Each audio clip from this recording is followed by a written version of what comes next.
Welcome to Kenton's videos. Enjoy the video. Buy shared hosting for about 5/month and register a domain name, then use the host's one-click WordPress installer to create your site quickly. After installation, enable a free SSL certificate so customer checkout uses HTTPS and set your permalink structure to postname for SEO-friendly URLs. Create essential pages up front: shop, cart, checkout, account, and privacy so the store plugin can map them automatically. Log in to your new WordPress, admin and update site title, time zone, and currency before proceeding. Install the free WooCommerce plugin from Plugins, add new and run the setup wizard to configure store address, currency, and basic tax settings.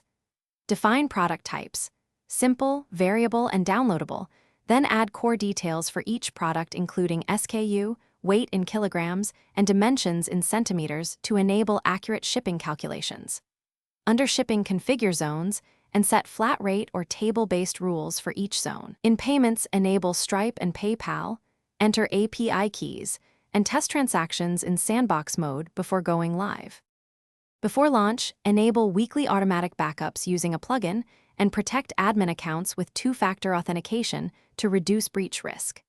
Install Google Analytics 4 and connect it to your store to track conversions, and set a starter marketing budget of $0 for paid ads while testing channels. Optimize each product page with a unique description, 3 to 5 high-quality images, clear pricing, SKU, and prominent Add to Cart button to improve conversion rates. Finally, run test purchases, review checkout flow, then flip the store from maintenance mode to live. Thanks for watching. Consider subscribing if we helped you.